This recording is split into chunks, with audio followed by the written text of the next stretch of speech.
Malappuram Nilambur Chokkad 40 saint ആദിവാസി നഗറിൽ കാട്ടാനക്കൂട്ടം ഇറങ്ങി. 10-ലേറെ കാട്ടാനകളാണ് തമ്പടിച്ചത്. വനപാലകരെത്തി ആനകളെ കാട്ടിലേക്ക് തുരത്തിയിട്ടുണ്ട്. സമീർ ബിൻ കരീം മലപ്പുറത്ത് നിന്ന് വിവരങ്ങളുമായി ചേരുന്നുണ്ട്. ആ ദൃശ്യങ്ങളാണ്, കാട്ടാനകളുടെ ദൃശ്യങ്ങളാണ് ഇപ്പോൾ നമ്മൾ കാണുന്നത്. സമീർ, വിവരങ്ങൾ എന്താണ് സമീർ? റിജിത്ത്, ഇന്നലെ രാത്രി മുതലാണ് നിലമ്പൂർ ചോക്കാട് മേഖലയിൽ 40 സെന്റ് ആദിവാസി നഗറിൽ കാട്ടാനക്കൂട്ടം എത്തിയത് എന്നുള്ളതാണ്.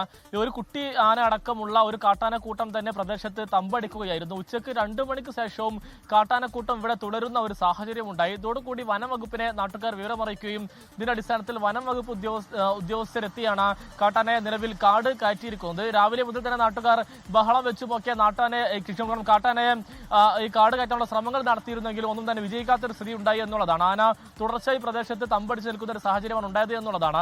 ഇത് പതിവായി കാട്ടാന ഇറങ്ങുന്ന ഒരു പ്രദേശമാണ്. ഇതിന് തൊട്ട് ഈ ജനവാസ മേഖലയുടെ സമീപമൊക്കെ തന്നെ വനമേഖല കൂടിയാണ്. അതുകൊണ്ട് തന്നെ ധാരാളമായിട്ടുള്ള ആനകൾ ഇടയ്ക്കിടയ്ക്ക് ഈ പ്രദേശത്തേക്ക് വരാറുണ്ടെങ്കിലും ഇത്രയധികം നേരം തമ്പടിച്ച് നിൽക്കുന്നത് അപൂർവമാണ് എന്നുള്ളതാണ് നാട്ടുകാർ പറയുന്നത്. പ്രദേശത്ത് കാട്ടാന കൃഷി നശിപ്പിക്കുന്നതെല്ലാം തന്നെ പതിവ് കാഴ്ചയാണെന്നും നാട്ടുകാർ ചൂണ്ടിക്കാണിക്കുന്നുണ്ട്.